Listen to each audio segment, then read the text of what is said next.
జరుగుతుంది అధ్యక్ష, దానిలో ఎలాంటి డౌట్ లేదు. క్వశ్చన్ నెంబర్ 14322 వెరిఫై చేయమని మంత్రి గారిని మళ్ళీ కోరుతున్నాను. మన ఆయన కూడా మంత్రి గారిని కూడా సోషల్ వెల్ఫేర్ మినిస్టర్ గారిని కూడా ఇంకా సొసైటీ నుంచి రావాల్సిన ఏదైతే ఉందో ఇంకా ఇవాటికి కూడా నిన్నటి వరకు కూడా మరి ఇవాళ ఇస్తే తెప్పలేం కానీ నిన్నటి వరకు కూడా ఇంకా అది అడ్జస్ట్ అవ్వలేదు. దయచేసి అడ్జస్ట్ చేస్తే అప్పుడు మీరు ఇస్తానన్న 13,000 రూపాయలు పూర్తిగా వాళ్ళకి జమ అవుతుంది అనేది మీకు క్షేత్రస్థాయిలో ఉన్న ఇన్ఫర్మేషన్ని లాస్ట్ టైం చెప్పాను, మళ్ళీ ఇప్పుడు కూడా చెప్తాను. బీసీ వెల్ఫేర్ నుంచి ఎస్సీ వెల్ఫేర్ నుంచి ఇంకా కొద్దిగా రావాల్సి ఉంది. దయచేసి వెరిఫై చేయండి.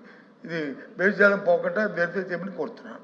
తప్పనిసరిగా అధ్యక్ష, మీరు ఇచ్చిన ఫీడ్బ్యాక్ పరిగణనలో తీసుకుంటాం. ఇది స్టేట్ సెంటర్ స్పాన్సర్డ్ స్కీమ్ 60-40 రేషియోలో వస్తుంది అధ్యక్ష. అది గ్యాప్స్ ఎక్కడుందో నేను చెక్ చేస్తాను. ఎక్కడున్న గ్యాప్స్ ఉంటే యుద్ధ ప్రాతిపదికన డబ్బులు వేసే బాధ్యత ప్రభుత్వం తీసుకుంటుంది అధ్యక్ష. Thank you. Question number 14322 home minister గారు. ధన్యవాదాలు అధ్యక్ష. అధ్యక్ష, మొదటి ప్రశ్నకు సమాధానం అవునండి. ఆంధ్రప్రదేశ్లోని తుఫాను ప్రభావిత తీర ప్రాంత జిల్లాల్లో విపత్తు సంసిద్ధత మౌలిక సదుపాయాలను బలోపేతం చేయడానికి ప్రభుత్వం కట్టుబడి ఉంది.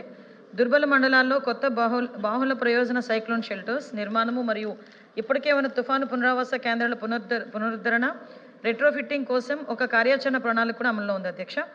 రెండో ప్రశ్నకు సమాధానం అవునండి. జాతీయ తుఫాను ప్రమాద తగ్గింపు ప్రాజెక్టుతో సహా వివిధ పథకాల కింద సైక్లోన్ షెల్టర్స్ని మంజూరు చేయడం అనేది. సి ప్రశ్నకు సమాధానం అధ్యక్ష. తీర ప్రాంత జిల్లాల్లోని ఎంపీసీఎస్ల జిల్లా వారి వివరాలు కింద ఉన్నాయి అధ్యక్ష. అనకాపల్లి మొత్తం 12కు సంబంధించి 137 గ్రామాలకు సంబంధించి 57 మండలాల్లో 219 సైక్లోన్ షెల్టర్స్ ఉన్నాయి అధ్యక్ష. డి ప్రశ్నకు సమాధానం అవునండి. జిల్లా కలెక్టర్లు నిర్వహించిన సాంకేతిక తనిఖీల ఆధారంగా నిర్మాణాత్మక బలహీనంగా లేదా శిథిలావస్థలో ఉన్నట్లు గుర్తించిన సైక్లోన్ షెల్టర్ల మరమ్మత్తు రెట్రోఫిట్టింగ్ మరియు పునరుద్ధరణ కోసం నిధులు కేటాయించడమైనది. తర్వాత ఐదో ప్రశ్నకు సమాధానం కేటాయించే నిధుల పరిమాణంలో సైక్లోన్ షెల్టర్స్ పనులు కొత్త షెల్టర్స్ పునరుద్ధరణకు ఎస్డిఎంఎఫ్ కింద అందుబాటులో ఉన్న నిధుల నుంచి మరియు ఎన్డీఆర్ఎఫ్ కింద లభ్యమైన నిధుల నుంచి సైక్లోన్ షెల్టర్ల మరమ్మతులకు జిల్లా కలెక్టర్ నుంచి ప్రతిపాదనలు అందిన వెంటనే నిధులు కేటాయించబడతాయి. అధ్యక్ష, తీర ప్రాంతంలో తుఫాను వస్తుందంటే ప్రజలు వణికిపోయే పరిస్థితి అధ్యక్ష. ముఖ్యంగా మనం చూసుకున్నట్లయితే 1996లో మరి కోనసీమ డాక్టర్ బిఆర్ అంబేద్కర్ కోనసీమ జిల్లా మీదుగా వెళ్ళిన తుఫాను ఇప్పటికీ కళ్ళకు కట్టినట్టు ఉంటుంది అధ్యక్ష. ఆ రోజు జరిగిన ప్రాణ నష్టం కానీ ఆస్తి నష్టం కానీ ఆ రోజున్న ముఖ్యమంత్రి శ్రీ గౌరవ నారా చంద్రబాబు నాయుడు గారు చూపిన చొరవ వల్ల మరి ఆ రోజు మా గ్రామం నుంచే మా మండలం నుంచే ఆ తీరం దాటింది అధ్యక్ష. మరి వేలాది మంది ప్రజలు చనిపోవడం జరిగింది, కోట్లాది ఆస్తి నష్టం జరిగింది అధ్యక్ష. నేను మీ ద్వారా మంత్రి గారిని కోరేది ఏంటంటే, ఆస్తి నష్టం అన్నది మనం ప్రభుత్వం రీప్లేస్ చేయొచ్చు, కానీ ప్రాణ నష్టం మరి రీప్లేస్ చేయలేము కానీ పరిస్థితి ఉంది కాబట్టి అధ్యక్ష, ఎక్కువ తుఫాను వచ్చిన ఇబ్బందుల వల్ల ఎక్కువ సురక్షితమైన భవనాలు కట్టించి ఇంకా ఎందుకంటే నేను చూశాను అధ్యక్ష, గత ప్రభుత్వంలో కొన్ని శాంక్షన్ చేయటం మాట అధ్యక్ష పేపర్ల వరకే పరిమితమైంది కానీ పనులు పూర్తి అవ్వలేదు అధ్యక్ష. ఈ కూటమి ప్రభుత్వం వచ్చిన తర్వాత కొంతవరకు పూర్తి చేస్తున్నారు. నేనేమంటున్నానంటే ఇంకా మెరుగైన వసతులతో పునరావాస కేంద్రాలని మరి కల్పించి ఇవన్నీ ప్రజల ప్రాణ నష్టాన్ని తగ్గించే విధంగా మరి మీ ప్రభుత్వం కృషి చేయాలని మీ ద్వారా తెలియజేస్తున్నాం అధ్యక్ష. మంత్రి గారు. అధ్యక్ష, గౌరవ సభ్యులు చెప్పినట్టు అధ్యక్ష, తుఫాను ప్రాంతాలు మన దగ్గర కొంచెం ఎక్కువ తుఫాను ప్రభావిత ప్రాంతాలు ఎక్కువగా ఉంటాయి అధ్యక్ష. ఎందుకంటే ఆంధ్రప్రదేశ్ అనేది అతి పెద్ద తీర ప్రాంతం గల రాష్ట్రం. సుమారుగా 137 గ్రామాలు 57 మండలాలు దగ్గర ఉన్న తీరం అధ్యక్ష. దగ్గర చూసుకుంటే 900 కిలోమీటర్ల పైగా ఉన్న తీర ప్రాంతం ఉన్న మన రాష్ట్రం అధ్యక్ష. ఈ రాష్ట్రానికి సంబంధించి ఎక్కువగా కూడా ఈ తుఫాను ప్రభావిత ప్రాంతాలు ఎక్కువగా ఉండడం, వరదల ముప్పు ఎక్కువగా ఉండడం అన్నది మనకి ఎప్పుడు కూడా ఉండే పరిస్థితి అధ్యక్ష. దీన్ని బేస్ చేసుకొని సుమారుగా 2014 నుంచి 2019 వరకు గౌరవ ముఖ్యమంత్రి గారు చంద్రబాబు నాయుడు గారు సీఎంగా ఉండేటప్పుడు ఆంధ్రప్రదేశ్ తీర ప్రాంత జిల్లాల్లో అధ్యక్ష 219 ఇందాక నేను ఏదైతే చెప్పానో 219 బహుళ ప్రయోజన సైక్లోన్ షెల్టర్స్ ఏదైతే నిర్మించబడ్డాయో అవన్నీ కూడా అప్పుడు 2014 నుంచి 2019 వరకు ఉన్న పీరియడ్లో మాత్రమే నిర్మించబడినాయి అధ్యక్ష. తర్వాత కాలంలో నేను ఎవరిని క్రిటిసైజ్ చేయట్లేదు అధ్యక్ష, ఉన్న వాస్తవాలు మాట్లాడుతున్నాను. దానికి సంబంధించి ఫర్దర్గా ఏం చేయాలన్న దాని మీద కూడా దృష్టి పెట్టాం కాబట్టి క్రానలాజికల్గా తీసుకొస్తున్నాం. దీనిలో పాలిటిక్స్ ఏమీ లేదు. 2019 తర్వాత 2024 మధ్యలో ఒక్క తుఫాన్ షెల్టర్ కూడా ఎక్కడ కూడా కట్టలేదు అధ్యక్ష. కట్టకపోగా తుఫాను సంబంధించిన ఇష్యూస్ మీద కూడా ఒక అవగాహన లేకపోవచ్చు, లేకపోతే తెలియనిదనం అవ్వచ్చు అధ్యక్ష. మ్యాక్సిమం డిజాస్టర్ మేనేజ్మెంట్ అన్న వ్యవస్థని పూర్తిగా నిర్వీర్యం అయిపోయింది అధ్యక్ష. ఎంతవరకు నిర్వీర్యం అయిపోయిందంటే ఇప్పుడు తీర ప్రాంతాల్లో తుఫాన్ వచ్చేటప్పుడు కొన్ని అలార్మింగ్ సిస్టమ్స్ ఉంటాయి అధ్యక్ష. అక్కడ మైక్స్ పెట్టి అలారం పెడతారు. ఇక్కడ నుంచి డిజాస్టర్ మేనేజ్మెంట్ ఆఫీస్ నుంచి అక్కడ తీర ప్రాంతంలో ఎక్కడ తుఫాను తీరం దాటుతుంది, లేకపోతే పిడుగులు ఎక్కడైనా పడతాయా, ఇలాంటి సిస్టమ్ను కూడా అక్కడ ఉండేది అధ్యక్ష. అవన్నీ కూడా పూర్తిగా నిర్వీర్యం అయిపోయాయి. తర్వాత అధ్యక్ష ఈ 219 బిల్డింగ్స్ తర్వాత ఒక బిల్డింగ్ కట్టకపోగా కొన్ని వ్యవస్థలు శిథిలావస్థ కూడా వచ్చేస్తున్న సందర్భాలను బేస్ చేసుకుని మొన్న రీసెంట్ మళ్ళీ ఎన్డీఏ గవర్నమెంట్ వచ్చిన తర్వాత దీని మీద ప్రత్యేకమైన దృష్టి పెట్టి తీర ప్రాంతాల్లో ఉన్న ఈ తుఫాన్ షెల్టర్స్ ఏదైతే ఉన్నాయో తుఫాన్ షెల్టర్స్ని పునరుద్ధరించడం ఒక ఎత్తు అయితే అక్కడ ఇన్ఫ్రాస్ట్రక్చర్ డెవలప్ చేయటం. ఇందాక గౌరవ సభ్యులు ఒక మంచి మాట అన్నారు అధ్యక్ష. ఈ రోజుల్లో తుఫాన్ వచ్చిందంటే ఫస్ట్ మనకి ఆస్తి నష్టం, అదేవిధంగా హ్యూమన్ లాస్, అది ప్రాణ నష్టం, అదేవిధంగా కొన్ని క్యాటిల్ లాస్ కూడా మనకు అవుతుంది అధ్యక్ష. కొన్ని ఆవులు గేదెలు కూడా చనిపోయే పరిస్థితి కూడా వస్తుంది. సో వీటన్నిటినీ కూడా నియంత్రించడం అనేది చాలా మనం ప్రికాషనరీగా తీసుకోవాలి. ముందు prevention is better than cure అంటారు కాబట్టి తుఫాన్ వచ్చేదాన్ని మనం ఎలాగో ఆపలేం. ఆ తుఫాను ప్రభావాన్ని ఎంతో కొంత తగ్గించాలి, దాని మీద వచ్చిన ఆస్తి నష్టాన్ని తగ్గించాలి, ప్రాణ నష్టాన్ని తగ్గించాలంటే ప్రజల్ని అలర్ట్ చేయాలి అని ఒకే ఒక ఉద్దేశంతో గౌరవ ముఖ్యమంత్రి గారు ప్రత్యేకంగా మళ్ళీ డిజాస్టర్ మేనేజ్మెంట్ని పునరుద్ధరించడమే కాకుండా దాన్ని ఆర్టీజీఎస్కి లింకప్ చేసి ఎవ్రీ టైం అధ్యక్ష, మీరు మొన్ననే ఎగ్జాంపుల్ చెప్తున్నాను అధ్యక్ష, మోంతా తుఫాన్ వచ్చింది, రీసెంట్గా వచ్చిన తుఫాన్ కాబట్టి చెప్తున్నా. మోంతా తుఫాన్ వచ్చింది.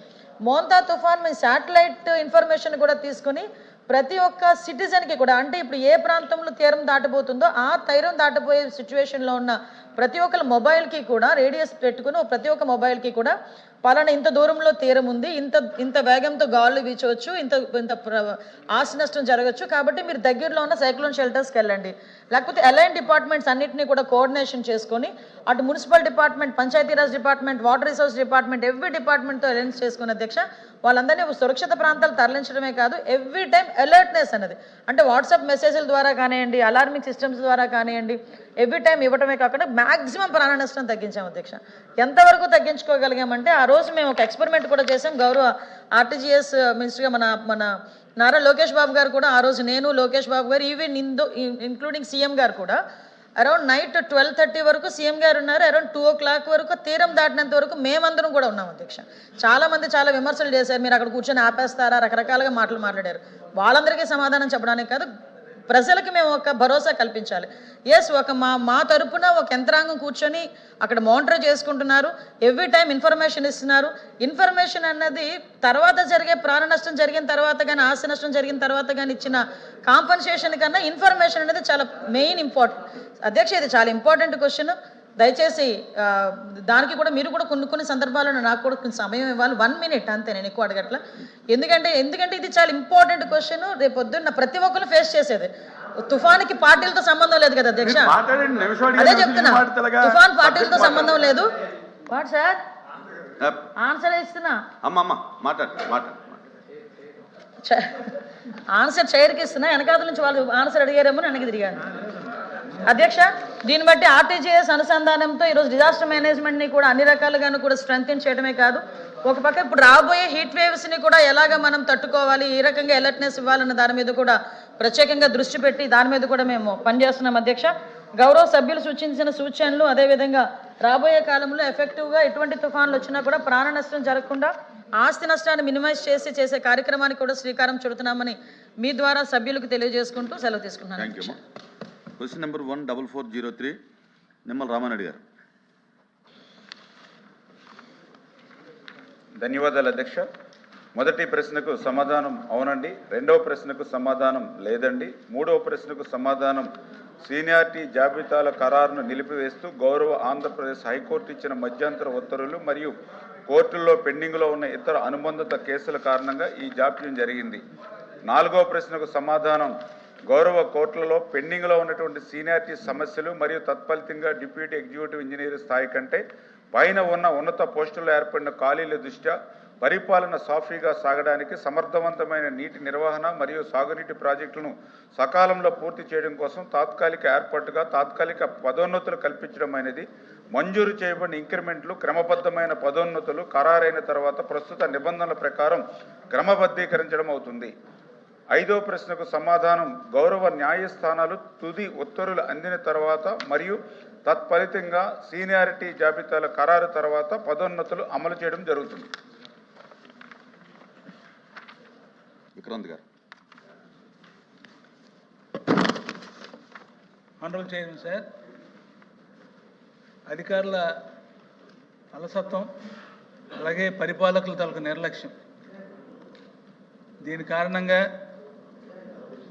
జోన్ 1, జోన్ 4 ఈ సంబంధించినటువంటి ఈ జోన్లో పనిచేసేటటువంటి వాటర్ రిసోర్సెస్ సంబంధించినటువంటి ఉద్యోగులు అలాగే ఆయా ప్రాంతాల్లో ఉన్నటువంటి ప్రాజెక్ట్స్ అవి వేగవంతంగా పూర్తి కాక అలాగే ఉద్యోగరీత్యా తాము ఉన్నతమైనటువంటి ఉద్యోగాలలో ఆఖరి దశలో రిటైర్ కావాలన్న భావనతో ఉండేటటువంటి వ్యక్తుల తాలూకు ఆశయాలు ఆలోచనలకి మరి ఏదైతే వెనుకబాటుతనానికి గురవుతున్నటువంటి ఉత్తరాంధ్ర ప్రాంతం కానీ రాయలసీమ ప్రాంతం కానీ అక్కడ పనిచేస్తున్నటువంటి ఉద్యోగుల విషయంలో వాటర్ రిసోర్స్ డిపార్ట్మెంట్ వ్యవహరిస్తున్న తీరు, మరి ముఖ్యంగా పంచాయతీరాజ్ డిపార్ట్మెంట్ కానీ ఆర్ఎన్బి డిపార్ట్మెంట్లో కానీ ఈ ఆర్టికల్ 371D ప్రకారం ఆ నిబంధనల ప్రకారం ప్రమోషన్ని ఎఫెక్ట్ చేస్తున్నప్పటికీ కూడా వాటర్ రిసోర్స్ డిపార్ట్మెంట్లో ఎందుకు చేపట్టట్లేదు?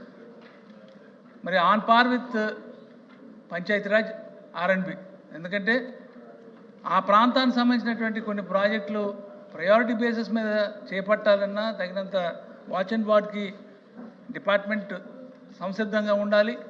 అలాగే చేసేటటువంటి క్రమంలోన మరి యాడిక్వేట్ స్టాఫ్ని మనం కేటాయించి వారి తాలూకా అనుభవ రీత్యా ఎక్స్పీరియన్స్ రీత్యా వాళ్ళకి అవకాశం కల్పించాలన్నది నా అభిప్రాయం. అందుకు మా ప్రాంతంలోన ఉన్నటువంటి, ఎందుకంటే మీకు తెలుసు గడిచిన కాంపోజిట్ ఆంధ్రప్రదేశ్లో కూడా జోనల్ సిస్టమ్ని 1975లోన ఇంప్లిమెంట్ చేసినప్పుడు zone 1, zone 4, zone 5 Andhra, Rayalaseema, తెలంగాణలోన ఏ విధమైనటువంటి అసమానతలను తొలగించి అందరినీ కూడా సమానమైన అవకాశాలు కల్పించాలని చేశారు. ఇవాళ ఈ ఆర్టికల్ 371Dకి తూట్లు పొడిచే విధంగా ఈ వాటర్ రిసోర్స్ డిపార్ట్మెంట్ చేస్తున్నారు. అయితే కోర్టు తాలూకా ఏదైతే ఆటంకం ఉందో, కోర్టు తాలూకా అభ్యంతరాలు ఉన్నాయని మంత్రి గారు చెప్పారు.